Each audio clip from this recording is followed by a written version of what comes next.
Before we begin, a quick and important disclaimer. The data, historical analysis, and statistical trends presented in this video regarding divorce rates, demographic shifts among fathers, and the evolution of the American family structure are provided for educational and entertainment purposes only. This content does not constitute legal, financial, psychological, or professional advice. Because divorce laws, custody arrangements, and economic impacts vary significantly by state and individual circumstances, viewers are strongly encouraged to consult with qualified professionals such as family law attorneys, financial advisors, or mental health experts regarding their specific situations. Please conduct your own due diligence before drawing conclusions or making significant life decisions based on the historical trends discussed herein. In 1990, if you were a father over the age of 50 living in the United States, the statistical likelihood of your marriage ending in divorce was remarkably low. For every 1,000 married individuals in that age bracket, only about 5 would see their marriage dissolve. But fast forward to the present day, and we are witnessing one of the most significant demographic shifts in American history. While divorce rates for younger generations are actually plummeting, the rate for dads in the 50-plus category has more than doubled. We are living through the era of the gray divorce, a phenomenon that has completely inverted everything we thought we knew about the stability of the American household. For decades, the narrative was that if you could just make it past the 10-year mark or get the kids out of the house, you were in the clear. The data now tells a much more complex and, for many, a much more unsettling story. There is a specific age-related crossover point where the risk factors for fathers don't just increase, they explode. If you are a man in America today, your risk of becoming a divorced dad is no longer tied to the impulsive decisions of youth, but rather to the structural shifts of middle and late middle age. This video is a deep dive into the raw data of the American fatherhood experience, tracking the rise and fall of marital stability across every major age group from the silent generation to the millennials. We are going to uncover why the traditional 7-year has been replaced by the 25-year burnout, and what the specific statistical markers are that determine whether a father stays in the home or becomes part of the growing demographic of solo living dads. The problem this deep dive solves for you today is one of clarity and preparation. Most men navigate their marriages and their roles as fathers based on anecdotes, gut feelings, or the experiences of their own parents. However, the world has changed so fundamentally that your father's experience is no longer a reliable roadmap for your own. By understanding the historical trends and the specific potential outcomes for your age group, you gain the ability to see the blind spots that lead to household dissolution. We are going to look at the economic triggers, the shifting expectations of paternal involvement, and the age-specific stressors that lead to divorce filings. Whether you are a 25-year-old just starting a family or a 55-year-old wondering why the house feels quieter than it used to, this statistical breakdown will provide the context you need to understand the current landscape of the American family. We are moving past the slogans and the stereotypes to look at the hard numbers that define the life of the modern American father. To truly understand where we are, we have to look at the concept of the age-standardized divorce rate. This is a crucial metric because it allows us to compare a father in his 30s in the year 1970 to a father in his 30s in 2024. When we look at the broad historical sweep, we see that the 1970s acted as a massive statistical pivot point. Prior to the mid-1960s, divorce was a statistical outlier, often reserved for cases of extreme misconduct. However, with the introduction of no-fault divorce laws, starting with California in 1969, the floodgates opened. For fathers of that era, typically in the 25 to 35 age bracket, divorce rates spiked by nearly 40% in a single decade. This created the first major wave of divorced dads in the U.S. who were navigating the complexities of joint custody and child support without a cultural or legal blueprint. However, as we moved into the late 1980s and early 1990s, something unexpected happened. The divorce rate for younger fathers began to stabilize and eventually decline. This is where the story gets interesting and where the data begins to defy common intuition. The common perception is that marriage is becoming less stable across the board. In reality, millennials and older members of Generation Z, who choose to become fathers, are showing a much higher level of marital stability in their 20s and 30s than their parents did. This is often attributed to the capstone model of marriage, where men are waiting until they are more financially established and have higher levels of education before starting a family. Statistically, a father with a college degree who marries after the age of 28 has a significantly lower probability of divorce in the first decade of marriage compared to any previous generation in the last 50 years. But while the younger dads are finding a new kind of stability, the older cohorts are experiencing a statistical crisis. This brings us back to the gray divorce phenomenon. To understand why dads over 50 are suddenly hitting the divorce courts in record numbers, we have to look at the historical trends of the baby boomer generation. This group has always been a statistical outlier. They had the highest divorce rates in their youth, and as they have aged, they have carried that propensity for marital dissolution with them. For a father in this age group, the stressors are unique. We see a significant correlation between the empty nest phase and a spike in divorce filings. When the primary role of active fathering, in the day-to-day sense, concludes as children leave for college or careers, many marriages that were held together by the shared project of parenting lose their structural integrity. We also have to account for the shifting economic landscape for fathers. Historically, a divorced dad's primary interaction with the legal system was centered around his role as a provider. The data from the 1970s and 80s shows that the economic fallout for divorced fathers was often characterized by a temporary dip in lifestyle, whereas for mothers, it was often a catastrophic decline. However, as we look at the data from the 2010s and 2020s, that gap has narrowed. Men in the 40 to 60 age bracket are now facing significant long-term wealth depletion due to late-life divorces. Splitting a retirement account at age 32 is a hurdle. Splitting it at age 62 is a structural collapse of a man's financial future. Throughout this series, we will examine the data through 10 distinct lenses, beginning here with the macro trends and moving into specific age-by-age breakdowns. We will look at the danger zone of the 35 to 44-year-old father, who often faces the intersection of peak career stress and the most demanding years of child-rearing. We will analyze how the refined divorce rate, which measures the number of divorces per 1,000 married women, actually tells us a story about the changing expectations men face in the home. The reality is that being a divorced dad in the US is no longer a niche experience. It is a statistical reality that affects millions. By the time we finish this masterclass, you will understand the historical cycles that have led us here. You will see why the divorce rate isn't just one number, but a series of waves that hit different men at different times depending on their birth year, their education level, and their economic status. This isn't just about looking at the past. It's about using the historical data to map out the potential outcomes for the future of the American man. We are beginning a journey through a half-century of social change, viewed through the cold, hard lens of the numbers that define what it means to be a father in a changing America. To understand the current state of fatherhood in 2026, we have to travel back to the first major demographic shift that redefined the American family. Imagine a father named Michael in 1975. Michael is 24 years old, working a steady manufacturing job in the Midwest, and he has a 2-year-old son. At this point in history, Michael is living through the absolute peak of American divorce volatility. In the mid-70s, the divorce rate for men under the age of 25 was staggering. According to historical trends from the National Center for Health Statistics, the risk of divorce for young couples in this era was almost double what it had been for their parents just 20 years prior. For fathers like Michael, the shift was cultural as much as it was legal. The introduction of no-fault divorce meant that for the first time, a father could find himself in a custody battle without any specific allegation of wrongdoing. This early period created the archetype of the weekend dad. Because the legal system in the 1970s and 1980s was still heavily transitioned toward maternal preference under the tender years doctrine, these young fathers often found themselves on the outside looking in. Case studies from this era show a pattern of high-conflict separations followed by a rapid decline in paternal contact. Statistically, in 1980, nearly 40% of divorced fathers had not seen their children in over a year. This was the raw reality of the first wave. If you were a young father in the 70s or 80s, the potential outcomes for your relationship with your children were statistically precarious.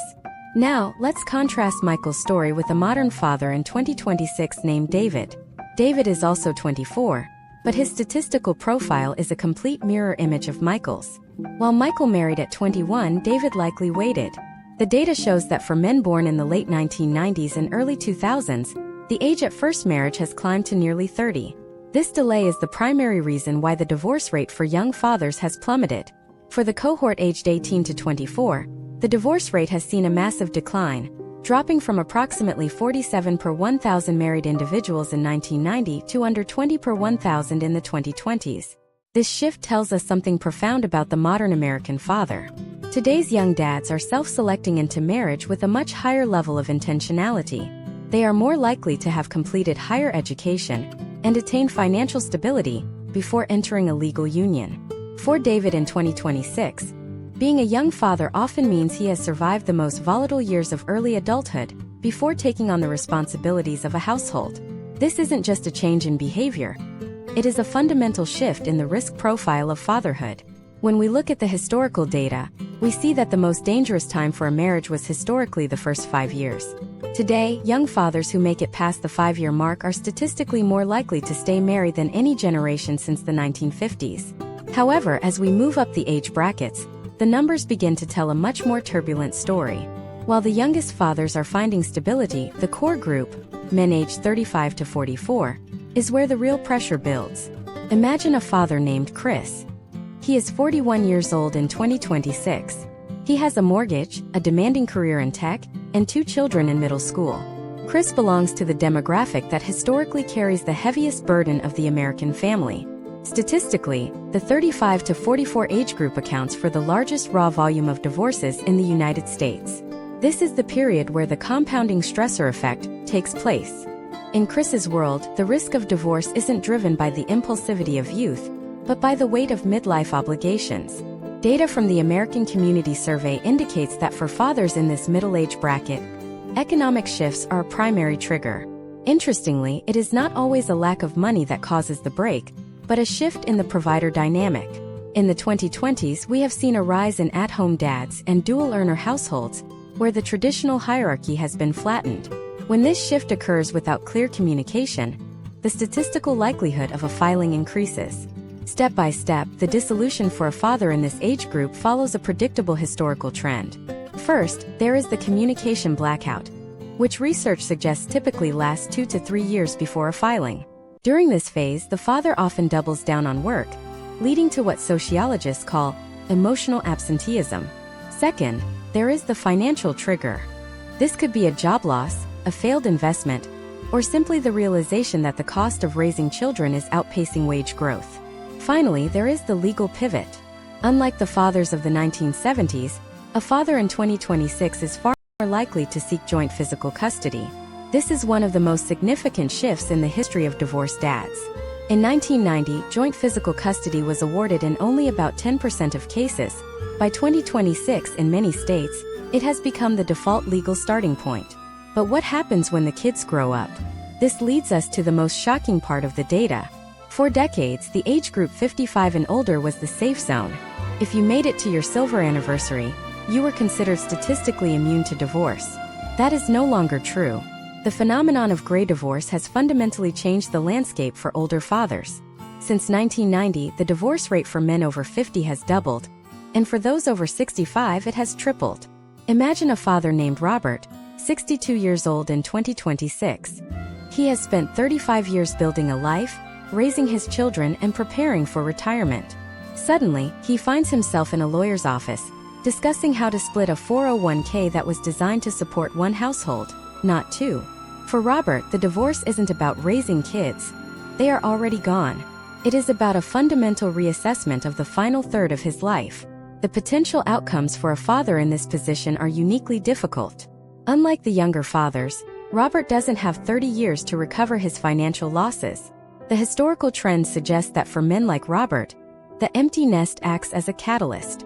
Without the daily requirements of fatherhood to act as a buffer, many older couples realize they have grown in entirely different directions.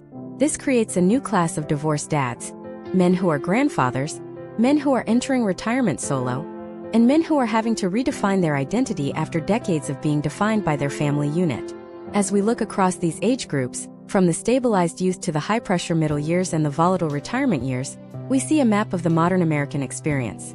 The question is, what are the specific triggers that push a father from one statistic to another? Why are some men able to navigate the 40-year mark while others see their households dissolve? In the next part, we are going to look at the hidden economic engine of divorce. We will dive into how child support algorithms and alimony laws have evolved from 1970 to 2026, and how a single promotion or a single job loss can statistically predict the end of a marriage for fathers in certain zip codes. What is the child support trap that hits fathers in their late 30s? And how did a change in the tax code in 2019 create a massive spike in divorce filings for high-earning dads? The numbers reveal a system that is often at odds with the men it serves.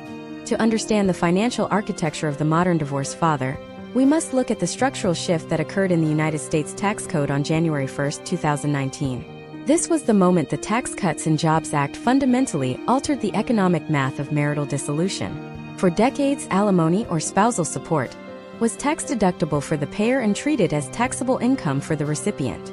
For a high-earning father in a high-tax state like New York or California, this created a significant subsidy.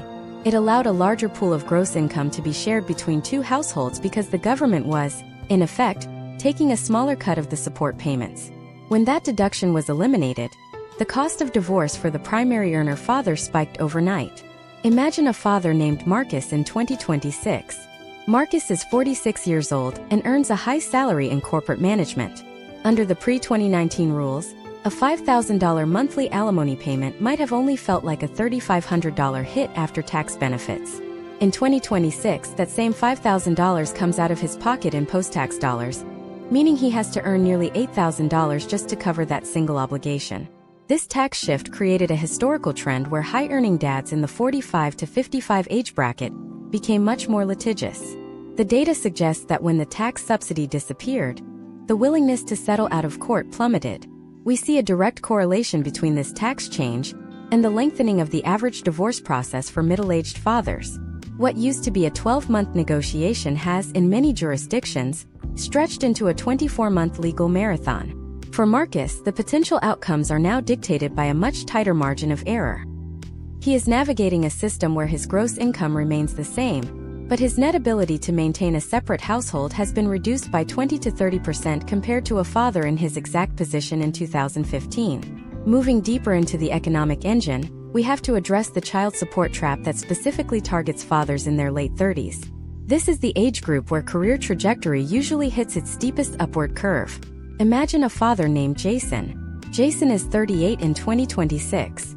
He finalized his divorce 3 years ago when he was an assistant manager. Now, he receives a significant promotion. In most U.S. states, child support is calculated based on a percentage of income or a shared income model.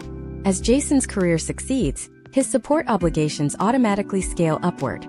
However, the historical data shows a lag in the legal system's ability to account for a father's increased cost of living or his own retirement savings needs. The trap for Jason is a phenomenon known as the modification cycle. Every time Jason earns more to improve his life or save for his children's college, a portion of that success is redirected through a support modification. This creates a statistical paradox for fathers in this age group. The more they work to provide a future for their children, the less liquid capital they have to build their own post-divorce stability. Case studies from the early 2020s indicate that fathers in this 35 to 44 bracket are the most likely to carry significant credit card debt post-divorce, as they attempt to maintain a standard of living for their children in two different homes, while their income is heavily leveraged by state-mandated formulas. Furthermore, we must examine the step-by-step evolution of how the U.S. government tracks these fathers. The Federal Parent Locator Service and the implementation of mandatory new hire reporting changed the game for the divorced dad. In the 1980s, a father who moved across state lines could often disappear from the financial obligations of his previous life. By 2026, the integration of state and federal databases is near total. For the modern father, there is no escaping the data. This has led to a much higher compliance rate, which is a positive for child welfare, but it has also created a new demographic of debt-stressed dads. These are men who are statistically compliant but financially fragile.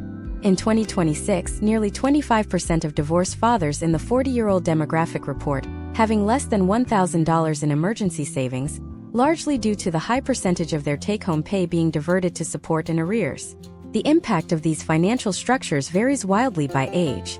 For a 24-year-old father, the child support obligation might be lower because his career is just starting, and he has more time to adapt his lifestyle. For a 50-year-old father, the obligations are often compounded by college tuition expectations, which in many states can be legally mandated as part of a divorce decree, even though married parents are not legally required to pay for college. This is a massive statistical outlier in the American legal system. A married father can decide not to pay for a private university. A divorced father in states like Illinois or New Jersey may be court-ordered to do so. This creates a unique financial cliff for fathers in their late 40s and early 50s. Now, let's look at the wealth transfer aspect of the gray divorce. For fathers like Robert, whom we discussed earlier, the financial engine of divorce isn't about child support. It's about the Qualified Domestic Relations Order, or QDRO. This is the legal instrument used to split retirement accounts. Between 1990 and 2026, the amount of American wealth tied up in 401ks and IRAs has exploded. When a 60-year-old father divorces, he isn't just losing a partner, he is losing the economy of scale. Two people can live on $60,000 a year in one house much more easily than they can live on $30,000 each in two separate apartments. The data shows that older divorced men are significantly more likely to delay retirement by 5 to 7 years compared to their married peers. They are the fathers you see still in the workforce at age 72, not out of passion, but out of statistical necessity. The economic reality for the divorced dad is a journey from the support years of his 30s to the asset division years of his 50s. Each phase carries a different set of risks and historical trends. The system is designed for the protection of the child and the lower-earning spouse, which is a vital social goal, but the secondary effect is a specific type of financial exhaustion that peaks for men between the ages of 40 and 55. This is the decade where the most wealth is generated and, statistically, where the most wealth is liquidated through the divorce process. But money is only half the story. Behind these balance sheets is a massive shift in how these men are allowed to actually be fathers.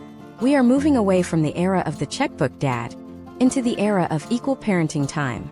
But did the legal system change because fathers demanded it, or did fathers change because the statistics showed they were losing their influence?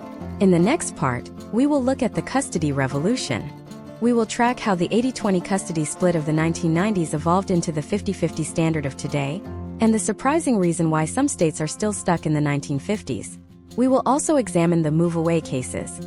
What happens when a father's career requires him to leave the state, and how the law determines if his relationship with his children is worth the distance.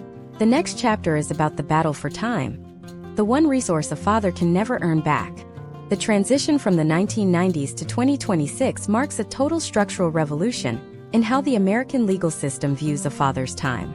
To grasp the magnitude of this change, we have to look at the statistical death of the every other weekend visitation schedule. In 1995, if you were a divorced father in a state like Florida or Ohio, the historical trends were remarkably consistent.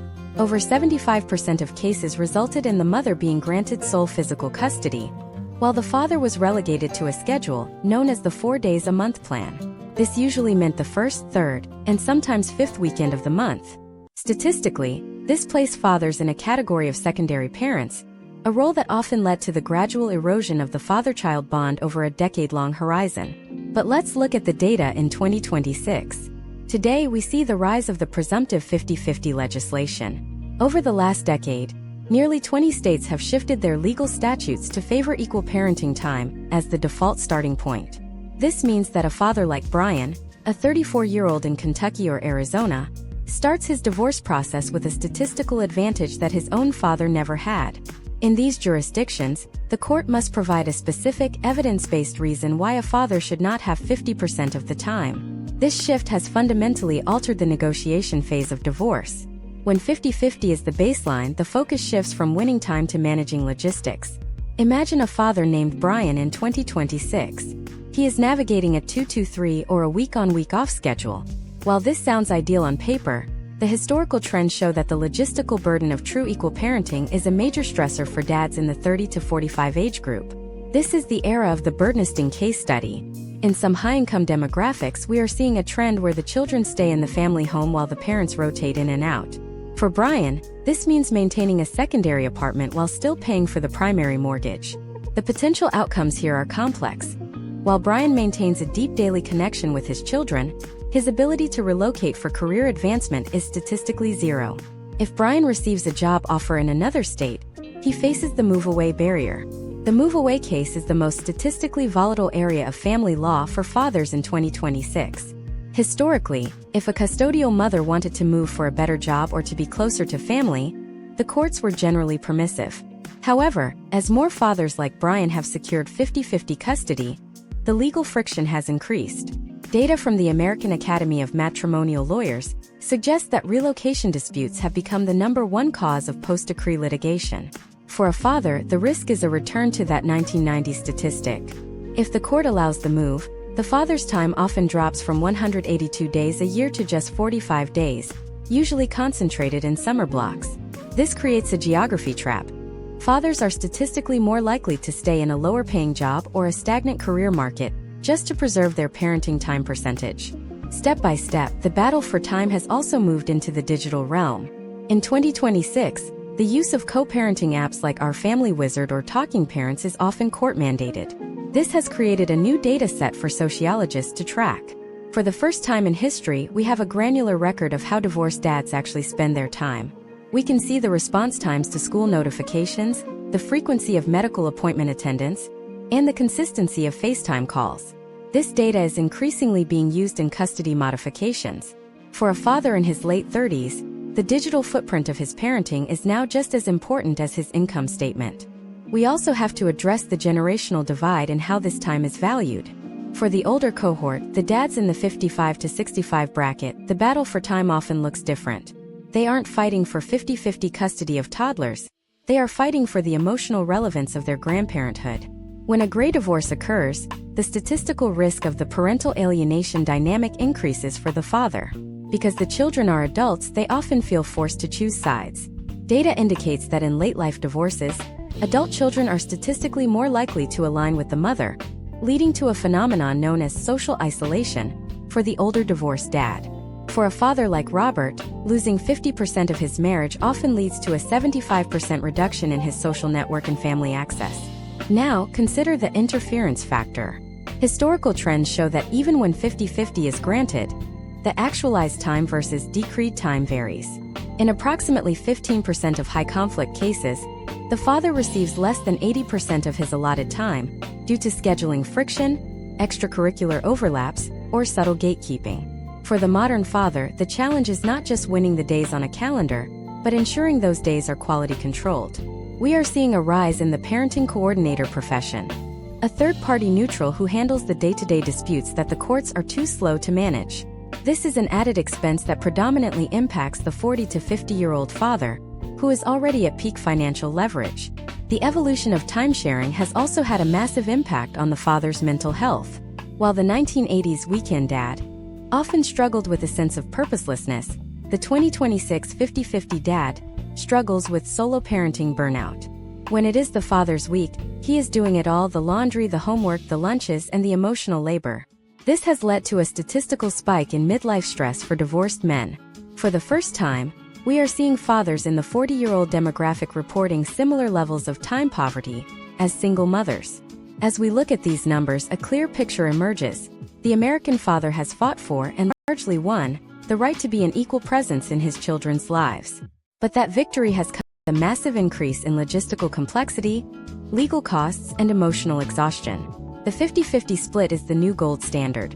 But it is a standard that requires a level of cooperation that many divorced couples simply cannot maintain without professional intervention. But what happens when the legal battle ends and the silence of the new house begins? There is a darker side to these statistics that we haven't touched on yet: the health and longevity of the divorced father.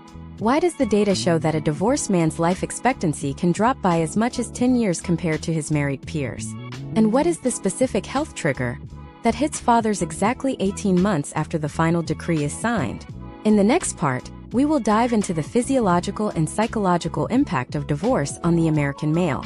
We will look at the mortality rates, the rise of the loneliness epidemic in the 50-plus demographic, and the surprising reason why a father's heart health is statistically tied to his visitation schedule.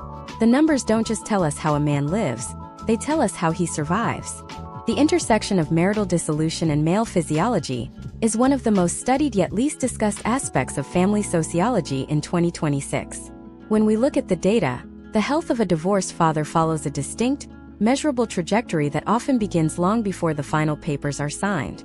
Statistically, the period between the physical separation and the 18-month post-decree mark is the most biologically volatile time in a man's life. During this window, the risk of cardiovascular events, including acute myocardial infarction, increases by nearly 40% for men aged 45 to 60. This isn't just due to emotional stress. It is a systemic physiological response to the total collapse of a man's domestic environment. Imagine a father named Stephen. He is 52 years old in 2026. For 25 years, his health was indirectly managed by the rhythms of a shared household. Statistically, married men have better health outcomes because of what researchers call the social monitoring effect. This means regular meals, consistent sleep schedules, and a partner who encourages medical checkups. When Stephen moves into his own apartment, that monitoring system vanishes. Historical trends show that divorced fathers are 60% more likely to experience significant weight gain or loss, a 30% increase in alcohol consumption, and a drastic decline in preventive healthcare visits within the first 2 years of being solo. For Stephen, the primary health trigger is often high blood pressure, which is statistically tied to his visitation schedule. Research indicates that the transition days, the days when children move from one house to another, cause significant spikes in cortisol and adrenaline. For fathers with 50-50 custody, these spikes occur twice a week. Over a decade, this chronic activation of the stress response leads to arterial stiffening. The numbers tell a haunting story. Divorced men are roughly 250% more likely to suffer from clinical depression than married men. And the mortality rate for divorced fathers from all causes is significantly higher than that of their married or even never married peers. Step by step, the physiological decline follows a pattern of social and biological isolation. Step 1 is the disruption of the circadian rhythm. Data shows that divorced fathers in the 35 to 44 age group report the highest levels of sleep fragmentation. Without the presence of a partner or the daily routine of a full house, sleep hygiene deteriorates. Step 2 is the nutritional shift. The household food environment for a divorced dad often shifts toward highly processed, convenience-based options, leading to a spike in metabolic syndrome markers. Step 3 is the identity crisis trigger. For a father whose entire sense of self was built on being the protector and provider within a specific four-walled structure, the loss of that role results in a state of chronic inflammation. We must also look at the specific case study of the gray divorce health crash. For fathers over 60, like our character Robert, the health risks are compounded by age. The loneliness epidemic in the United States is particularly lethal for older divorced men. Statistically, men are less likely to maintain social networks outside of their marriage compared to women. When the marriage ends, the man's social circle often contracts by 70%. This isolation is not just a mental health issue, it is a physical one. Research published in the early 2020s suggested that social isolation is as damaging to a man's lifespan as smoking 15 cigarettes a day. For Robert, the lack of daily social interaction leads to an accelerated decline in cognitive function and a higher risk of early-onset dementia markers. However, there is a fascinating statistical counter-narrative found in the active fatherhood data. Fathers who maintain high levels of engagement with their children, specifically those with 50-50 custody or frequent visitation, show significantly better health markers than those who are marginalized. This is the fatherhood protective effect. When a man has a reason to stay healthy, the need to be present for his children's games, the physical demands of solo parenting, the emotional reward of the bond, his body responds. The data shows that active divorced dads have lower resting heart rates and lower systemic inflammation than weekend dads. For these men, the children act as a biological anchor. But we cannot ignore the silent crisis of the 20-something divorced dad. For young fathers like David, whom we discussed earlier, the health risks are less about heart disease and more about deaths of despair. While the divorce rate for young men is lower overall, the impact on those who do go through it is severe. Historical trends show that young divorced fathers are at a significantly higher risk for substance abuse disorders. Without the stabilizing force of the family unit, the risk-taking behaviors of early adulthood, which marriage typically suppresses, can return with a vengeance. The potential outcomes for a divorced father's longevity are largely determined by his ability to reconstruct a health infrastructure in his new life. This means seeking out new social groups, prioritizing sleep, and engaging in proactive medical care. But in 2026, the economic pressures we discussed in previous parts often make this difficult. A father who is working 60 hours a week to cover alimony and child support rarely has the time for the gym or the mental bandwidth for meal prepping. This creates a health-wealth paradox, where the more a father works to fulfill his legal obligations, the more he sacrifices the very health he needs to see his children grow up. This leads us to a critical question of historical evolution. If the physical and mental toll is so high, why are the statistics on remarriage changing so rapidly? We used to believe that men were the rebounders, that they would marry again within 3 years.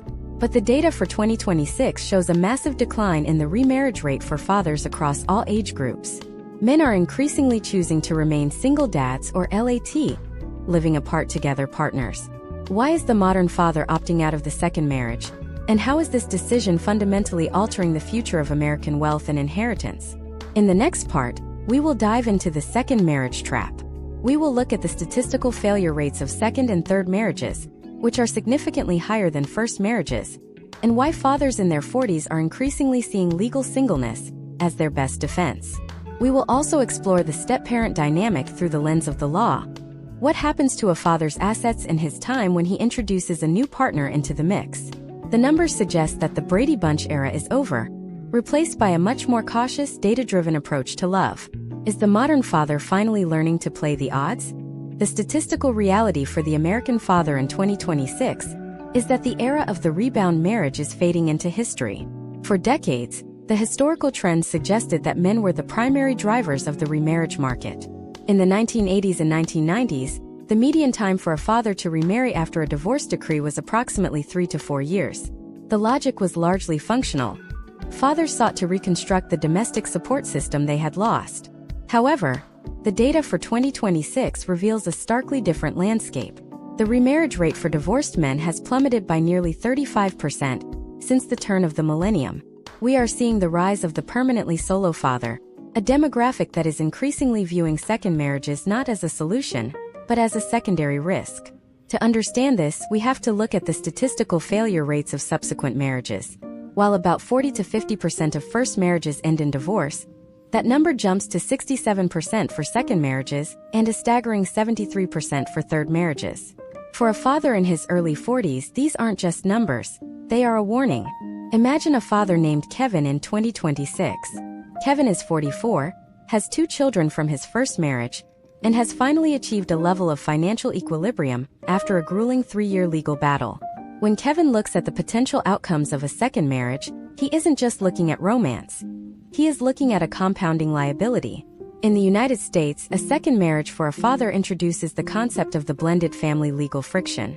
Historically, this was romanticized in media, but the case studies of 2026 tell a story of conflicting obligations. If Kevin remarries a woman who also has children, he enters a complex web of household income calculations.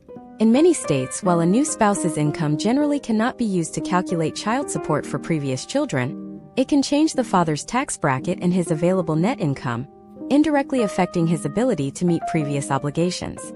Furthermore, the introduction of a step-parent often acts as a catalyst for a modification filing from the first spouse. The data shows a 10% spike in litigation within the first year of a father's remarriage. Step by step, the modern father's approach to post-divorce relationships has evolved into what sociologists call living apart together, or LAT. This is an arrangement where a father maintains a committed long-term relationship, but keeps a completely separate household and separate finances. In 2026, nearly 15% of divorced fathers in the 45 to 60 age bracket are in LAT relationships. For a father like Kevin, this is a strategic move. By not cohabitating or remarrying, he protects his remaining assets, ensures his children's inheritance remains uncomplicated, and avoids the step-parent trap, where domestic friction between a new partner and biological children leads to a secondary household collapse. Let's dive into the step-parent trap with a specific example. Imagine a father named Greg, 51 years old. Greg remarries and his new wife moves into the home he retained after his first divorce.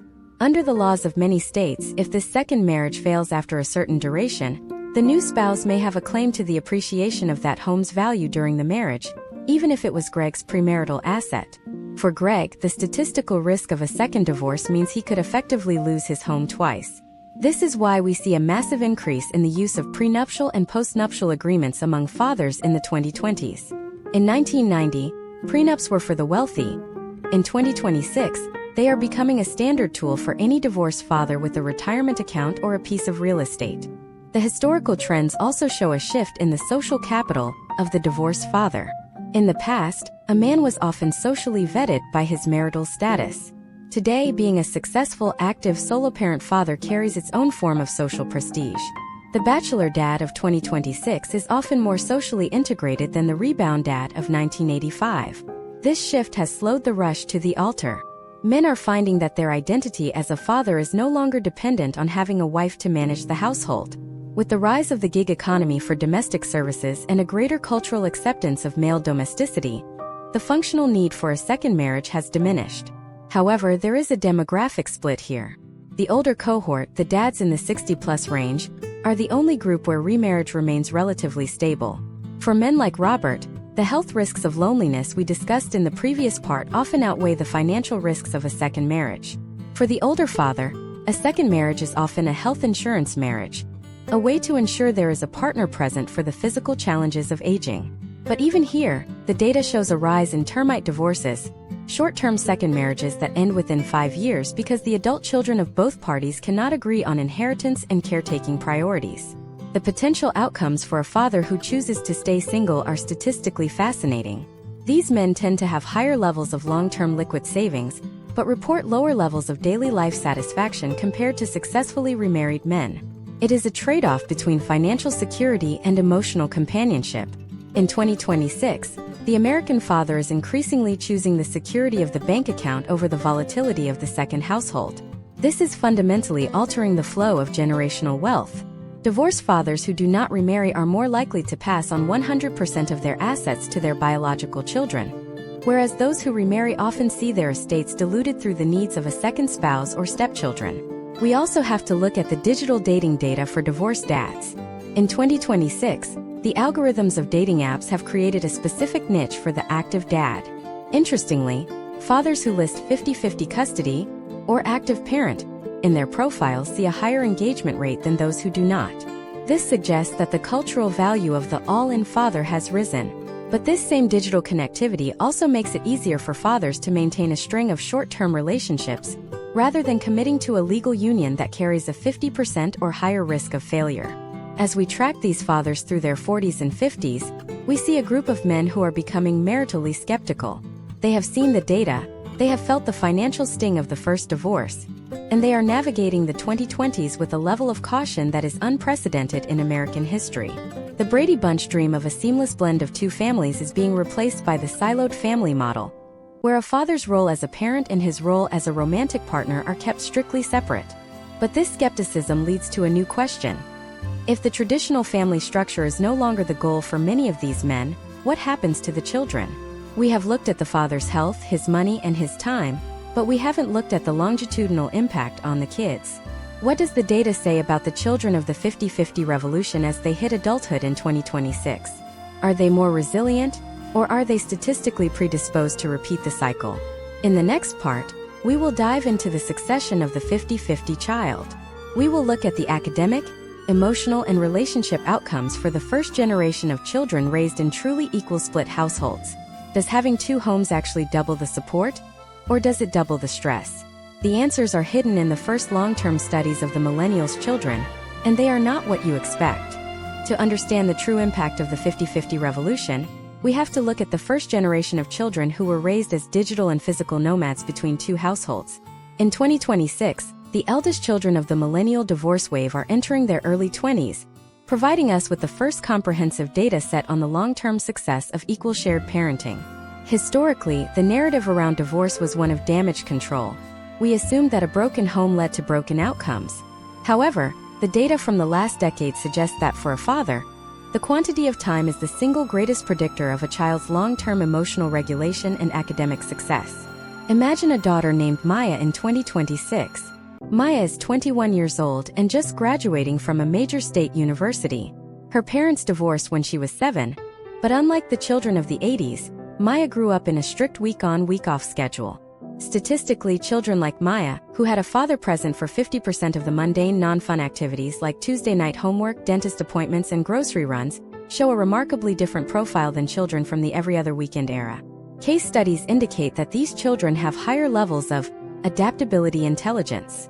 They learned early on to navigate different household rules, different social environments, and even different socioeconomic microclimates within their own family. However, the data also reveals a phenomenon known as the switching tax.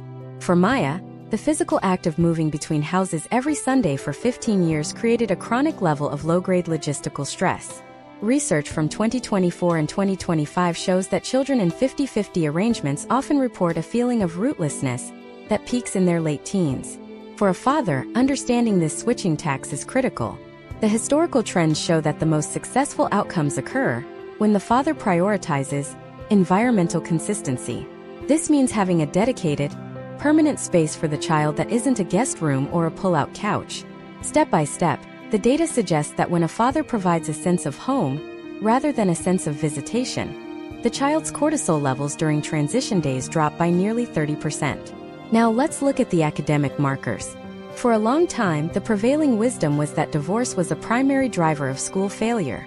But when we isolate the variable of paternal involvement, the numbers shift. In 2026, meta-analyses of American school districts show that children with active, divorced fathers who participate in school-related functions have graduation rates and standardized test scores that are nearly identical to children from two-parent households. The academic gap isn't caused by the divorce itself, but by the paternal withdrawal that often followed divorce in previous generations. For a father in his 30s or 40s today, the potential outcomes for his children are directly tied to his visibility in the third spaces of the child's life: the schools, the sports fields, and the community centers. But what about this cycle of divorce? This is the question that haunts every divorced dad. Is he statistically sentencing his children to a future of failed relationships? The historical data from the 1990s suggested a strong intergenerational transmission of divorce. But the 2026 data offers a more nuanced view. Children raised in high conflict, stay together for the kids' households actually show a higher rate of relationship instability in adulthood than children raised in low conflict, 50-50 divorced households. For Maya, seeing her father navigate life as a healthy, solo individual provided a different kind of blueprint, one of resilience and self-respect. We also have to address the financial literacy shift. Children of divorced dads in the 2020s are statistically more aware of household economics at an earlier age. Because they often see the mechanics of child support, the cost of two homes, and the reality of budgeting across two environments, they tend to enter the workforce with a more pragmatic view of money. For a father, this is an opportunity for active mentorship. Case studies show that fathers who are transparent about the financial realities of the divorce, without being disparaging to the other parent, raise children with higher financial IQs. However, there is a specific risk factor for the teenage flight. Statistically, when children in a 50-50 arrangement reach the age of 14 or 15, there is a 30% chance they will request to move to a primary residence with one parent. For a father, this is often a devastating statistical cliff. Historical trends show that this choice is rarely about which parent they love more, and almost always about social convenience, being closer to friends, a significant other, or their school. Dads who interpret this move as a personal rejection often see a total collapse of the relationship, whereas dads who adapt and maintain their presence through digital parenting and flexible scheduling see a full restoration of the bond by the time the child reaches age 20. The historical evolution of the father-daughter bond, in the context of divorce, is particularly striking. In the 1970s, the bond often withered post-divorce. In 2026, the data shows that daughters with active, divorced fathers have higher self-esteem and higher career ambitions than those in sole maternal custody. The father's role as an alternate perspective in a girl's life is a powerful statistical buffer against social pressures. For a father like Chris, whom we discussed earlier, the hours spent in the car during his week of custody are not just commute time. They are the primary laboratory for building emotional resilience in his children. There is a darker data point we must examine. For sons, the absence of a father post-divorce remains one of the most significant statistical markers for future incarceration and substance abuse. Even in 2026, with all our social progress, the fatherless gap for boys is profound. This is why the 50-50 revolution is so critical. The data shows that even a suboptimal father who is consistently present is a better statistical outcome for a son than a perfect father who is absent. The presence of the male figure, even in a separate household, provides a structural framework that prevents the social drift often seen in young men. As we look at these young adults like Maya entering the world in 2026, we see a generation that is maritally cautious, but relationship resilient. They aren't afraid of commitment, but they are terrified of unstructured commitment. They are the first generation to demand prenuptial agreements as a standard part of their early adult conversations. They have seen the data, they have lived the statistics, and they are entering their own era of family building with their eyes wide open. But this brings us to a massive looming shift in the American landscape. If the children are doing better and the fathers are more involved, why is there a growing movement of men who are choosing to avoid fatherhood altogether because of the legal risks they've seen their own fathers face? We are seeing the rise of the fatherhood strike in certain demographics. How does the risk assessment of the 2020s legal system influence a man's decision to ever have children in the first place? And what happens to a society when the most data-aware men decide that the statistical price of fatherhood is simply too high to pay? In the next part, we will dive into the demographic winter of the American father. We will look at the plummeting birth rates among men in their 30s and the specific legal fears that are driving this trend. We will explore the cost of entry for fatherhood in 2026 and how the fear of becoming a divorced dad is creating a new class of never fathers. Is the American family truly in decline? Or is it just evolving into something we don't yet recognize? The numbers are starting to point toward a future that looks nothing like the past. The statistical reality of 2026 presents a phenomenon that sociologists are now calling the fatherhood risk assessment. For the first time in American history, we are seeing a significant segment of the male population, specifically those in the 25 to 35 age bracket, performing a cold, calculated cost-benefit analysis on the prospect of starting a family. This is not a rebellion against children or a lack of paternal instinct. It is a response to 5 decades of visible data regarding the potential outcomes of the American legal and domestic system. When young men look at the historical trends of the fathers who came before them, they see a path fraught with high-stakes financial liability and the potential for domestic displacement. Imagine a man named Tyler in 2026. Tyler is 31 years old, a software engineer with a stable income and a clear view of the future. Historically, a man in Tyler's position would be the prime candidate for marriage and fatherhood. However, Tyler has watched the statistics. He has seen his own father, perhaps a member of that high-risk 40 to 50 demographic, navigate the financial depletion of a midlife divorce. He has seen his older brother fighting for 50-50 custody in a state that still leans toward maternal preference in the courtroom. For Tyler, the prospect of becoming a father is no longer viewed through the lens of a natural life milestone, but as a high-exposure legal contract. The data supports Tyler's hesitation.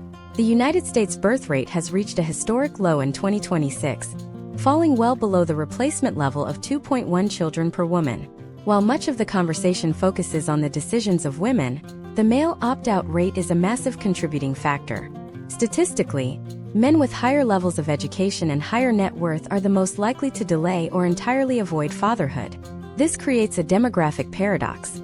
The very men who have the most financial resources to support the next generation are the ones most deterred by the historical trends of divorce-related wealth destruction.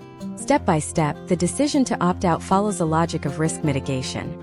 Step 1 is the observation of the alimony and support trap.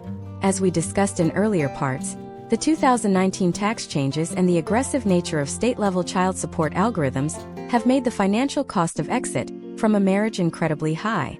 For a man like Tyler, who is just beginning to build his investment portfolio, the statistical probability of losing 50% of his assets plus a significant portion of his future earnings is a deterrent that traditional romance cannot easily overcome. Step 2 is the custody uncertainty. Despite the 50-50 revolution, the fear of being marginalized as a visitor remains a potent psychological barrier. Step 3 is the social erasure of the divorced father. Tyler sees that in his social circle, the divorced dads are the ones who disappeared from the weekend trips, the ones who are always on a budget, and the ones whose social standing took a visible hit. Case studies from 2025 and 2026 show that this fatherhood strike is particularly prevalent in urban centers where the cost of living is high. In cities like Seattle, Austin, and Boston, the rate of first-time fathers over 30 has stagnated. These men are increasingly choosing a lifestyle of permanent bachelorhood, or DINK, double income, no kids, partnerships without the legal tie of marriage. This shift is fundamentally altering the future of American consumerism, real estate, and the education system. If the most stable demographic of men chooses to remain never fathers, the long-term statistical impact on the tax base and the social security system is profound. But there is another side to this data. For the men who do choose to become fathers in 2026, we are seeing a super engagement trend. Because these men are aware of the risks, They are entering fatherhood with a level of preparation and commitment that is historically unprecedented. These are the data-driven dads. They utilize prenuptial agreements not as a weapon, but as a protective fence for the family unit. They participate in fatherhood coaching and marriage intensives before the first child is even born. They are statistically more likely to seek out 50-50 parenting arrangements from day one, even within the marriage, to establish a precedent of equal involvement. The potential outcomes for this new breed of father are intriguing. By acknowledging the risks of the divorced dad history, they are actually creating more stable environments. The data suggests that marriages where both parents are fully aware of the legal and financial stakes are actually more resilient. It is the ignorance gap, the belief that it could never happen to me, that often leads to the most catastrophic dissolutions. In 2026, the men who are thriving as fathers are the ones who have looked the statistics in the face and built their lives to withstand the historical volatility. However, we must address the educational divide in this demographic shift. While the high-earning Tylers of the world are opting out or over-preparing, men in lower socioeconomic brackets are still entering fatherhood at traditional rates but with much higher statistical risks. This is creating a paternal class system. On one side, you have the planned fathers with high stability and legal protection. On the other, you have a growing population of men who are entering the divorced dad cycle without any of the financial or legal resources to survive it. Historically, this group has the highest rate of total paternal withdrawal, leading back to the fatherless gap we discussed regarding their sons. As we look at the year 2026, we see a country where the definition of father is being bifurcated by data. You have the men who are terrified of the numbers and the men who are trying to beat them. This tension is the defining characteristic of the modern American male experience. The fatherhood strike is not a sign of a lack of love, but a sign of a generation of men who have finally begun to read the fine print of the social contract. They are asking, is the system designed to help me succeed as a father, or is it designed to manage my failure? The historical trends of divorced dads have served as a cautionary tale for so long that the tale has begun to change the behavior of the entire population. We are no longer just looking at a history of what happened, we are looking at a forecast of what will never happen. The never fathers are perhaps the most significant statistical outcome of the divorce waves of the 80s and 90s. They are the empty stat. The children who were never born because their potential fathers were too afraid of the courtroom. But what about the men who are already in the thick of it? What about the millions of American fathers who are currently navigating the 50-50 split, the child support modifications, and the emotional labor of the two-home life? There is a growing movement of paternal advocacy that is starting to change the laws in real time. In the next part, we will dive into the legislative rebellion. We will look at the specific grassroots movements that are overturning decades of family law, and how the divorced dad vote has become a critical swing factor in U.S. elections. From the reform of Title 4D, funding to the equal parenting ballot initiatives, the dads are fighting back with the same data that once suppressed them. How is the 2026 political landscape being reshaped by men who are tired of being treated like a paycheck?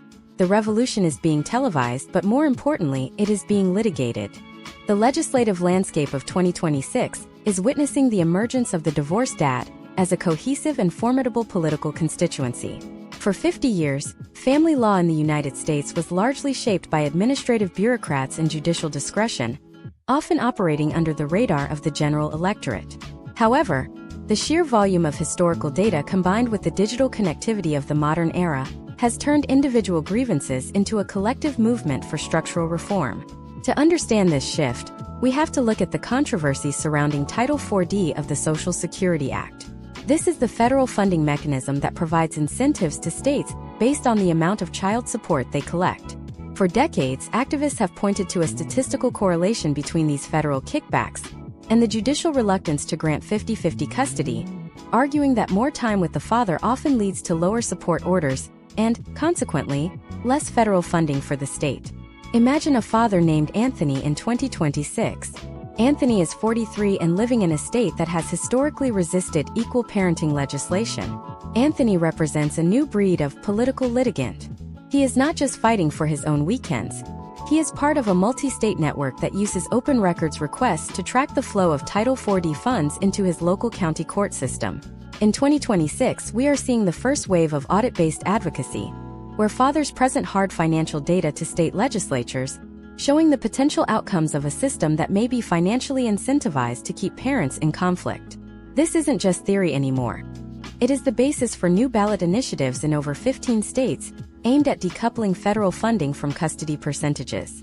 The legislative rebellion is also manifesting in the reform of imputed income laws. Historically, if a father lost his high-paying job, the court could impute his previous salary, meaning he was legally required to pay support based on money he was no longer earning. In the volatile economy of the early 2020s, this led to a spike in what sociologists call technical arrears, where fathers became legal fugitives not because they refused to pay, but because they physically could not. By 2026, a surge of real-time adjustment bills has hit state houses. These laws, driven by the divorce dad lobby, require child support orders to automatically adjust based on verified tax filings and unemployment records, removing the need for expensive, months-long modification hearings. Step by step, these men are also targeting the best interests of the child standard, which they argue is too vague and allows for subjective judicial bias. In its place, fathers like Anthony are pushing for a rebuttable presumption of equal shared parenting. This is a fundamental shift in the burden of proof. Instead of the father having to prove why he deserves half the time, the legal system must prove why he doesn't. Historical trends show that in states where this has passed, such as Kentucky and West Virginia, the rate of high-conflict litigation drops significantly within 3 years. When both parents know the starting line is 50-50, the winner-take-all incentive that fuels legal fees and emotional trauma is neutralized. We must also look at the rise of the pro se revolution. In 2026, the cost of a contested divorce with a private attorney can easily exceed $50,000. For the average father in his 30s, this is a barrier that essentially bars him from the justice system. In response, we are seeing the proliferation of AI-assisted litigation tools. Fathers are using specialized large language models, trained specifically on state family codes and case law, to draft their own motions and represent themselves in court. The data shows that pro se dads in 2026 are winning at higher rates than ever before, because they have access to the same high-level legal research that was previously hidden behind a law firm's paywall. This democratization of the law is a statistical nightmare for the traditional divorce industry, but a beacon of hope for fathers seeking equity. Case studies from the 2024 and 2025 election cycles show that the divorced dad vote is no longer a fringe element. In close gubernatorial races, candidates are now releasing specific family justice platforms. They are speaking to the father who feels like a walking ATM, and the grandfather who has been cut off from his lineage. For a politician, the potential outcomes of ignoring this demographic are increasingly risky. In Michigan and Pennsylvania, the mobilization of fatherhood advocacy groups was credited with swinging key local judicial elections toward candidates who favored custody reform. However, the rebellion isn't just about the law. It is about the cultural narrative. The 2020s have seen the rise of fatherhood transparency on social media. Fathers are filming their 50-50 weeks, showing the reality of making lunches, doing hair, and managing emotional meltdowns. This vlog-based advocacy is dismantling the 1980s stereotype of the incompetent or disinterested father. Statistically, this shift in public perception is beginning to bleed into the jury boxes and the judges' chambers. The social data is forcing the legal data to catch up. But as the laws change and the dads gain more ground, we are seeing a new type of friction emerge. Some argue that the push for equal time is being used by some as a tool to avoid equal support, leading to a new class of support-avoidant litigants. The debate in 2026 is no longer about whether fathers should be involved, but about how to ensure that the financial formula and the time formula work in harmony rather than in opposition. We are moving toward a gross income share model that accounts for the actual costs of maintaining two equivalent households, rather than simply transferring wealth from one to the other. This legislative shift is the final piece of the puzzle in our statistical history. We have seen how the numbers track the decline of the traditional family, the rise of the weekend dad, the explosion of the gray divorce, and the eventual 50-50 revolution. Now we are seeing those numbers being used as weapons to rewrite the future. The American father has moved from being a passive subject of the law to an active architect of it. The history of the divorced dad is no longer just a record of loss. It is becoming a blueprint for a different kind of American household, one that is decentralized, data-driven, and legally fortified. But where does this all end? As we move toward the conclusion of this deep dive, we have to ask the ultimate question. What is the end game of the American divorce? If we continue on this trajectory of high-tech litigation, 50-50 defaults, and demographic shifts, what will the American dad look like in 2050? Are we moving toward a society where marriage is a temporary contract and co-parenting is the primary social bond? In the final part of our masterclass, we are going to look at the future cast. We will synthesize all the data from the last 10 decades to predict the final evolution of the American family. We will reveal the hidden metric that will determine the survival of the next generation. This is the part where we stop looking at what happened and start looking at what is inevitable. The final chapter of the statistical history of the divorced dad is about to be written, and the ending will change everything you think you know about the future of men in America. To project the future of the American father in 2050, we must first synthesize the compounding data points of the last century. We are moving toward a societal structure where the biological bond and the legal contract of marriage are becoming entirely decoupled. The historical trends suggest that by the midpoint of the 21st century, the traditional nuclear family will no longer be the statistical majority for child rearing. Instead, we are entering the era of the multi-household paternal network. In this future, the divorced dad is not a deviation from the norm. He is the architect of a new social standard. The data indicates that we are transitioning from a sequential model of family life, marriage, then children, then potential divorce, to a concurrent model, where men manage multiple familial roles across separate domestic spheres simultaneously. Imagine a father named Leo in the year 2050. Leo is 45 years old, and like many of his peers, he has never been legally married, yet he is a dedicated father to children from two different partners. For Leo, the concept of a divorce decree is obsolete, because his paternal rights and financial obligations were established at the moment of birth through automated legal registries. This is the logical conclusion of the legislative rebellion we see in 2026. Step by step, the state is moving away from regulating the romantic relationships of adults and toward a hyperfocus on the biological management of the next generation. The potential outcomes for Leo are defined by a high-tech, high-transparency co-parenting existence. In this future cast, the economic engine of fatherhood has undergone a total overhaul. The blunt instruments of alimony and child support formulas from the 1990s have been replaced by the universal child expense account. Historical trends show a shift toward transparency. By 2050, the friction over how support money is spent has been largely eliminated by blockchain-based tracking of child-specific expenses. For a father like Leo, this means the end of the checkbook dad era and the beginning of the direct impact provider era. He doesn't send a lump sum to an ex-partner. He contributes to a joint digital wallet that can only be accessed for the children's healthcare, education, and housing. This statistical shift reduces the litigation rate by an estimated 60%, because the financial incentive for conflict is removed from the equation. However, the gray divorce data points to a massive wealth management challenge for the future. As we move toward 2050, the generational wealth currently held by the baby boomer and Gen X dads is being fragmented at an unprecedented rate. We are looking at a future where the average American man may go through 3 distinct household liquidation events in his lifetime. The impact on the U.S. economy is profound. We are seeing the death of the large, multi-generational family estate and the rise of the fractional inheritance. For the future father, the goal isn't to build a single kingdom to pass down, but to maintain the liquidity necessary to support multiple, shifting domestic units. Furthermore, the health and longevity data we discussed in Part 5 is reaching a critical inflection point. In 2050, the loneliness epidemic that plagued the 2020s divorced dad is being addressed through paternal cooperatives. We are seeing the rise of intentional living communities specifically designed for solo fathers and their children. These are developments where the infrastructure, the playgrounds, the kitchens, the workspaces, is designed for the 50-50 lifestyle. Statistically, fathers living in these co-op environments show a 15% higher life expectancy and significantly lower rates of stress-related illness than those living in isolated apartments. This is the physiological evolution of the American father. He is returning to a tribal, communal model of parenting that predates the Industrial Revolution. But what about the fatherhood strike we analyzed in Part 8? The data suggests that as the legal risks become more predictable and the social support for solo fathers increases, the opt-out rate begins to stabilize.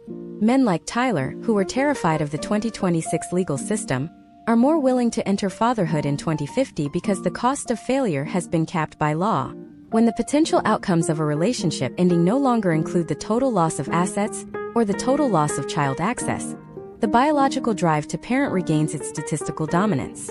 The never fathers of the 2020s are replaced by the contract fathers of the 2050s, men who treat parenting as a sacred, lifelong duty that is independent of their romantic success.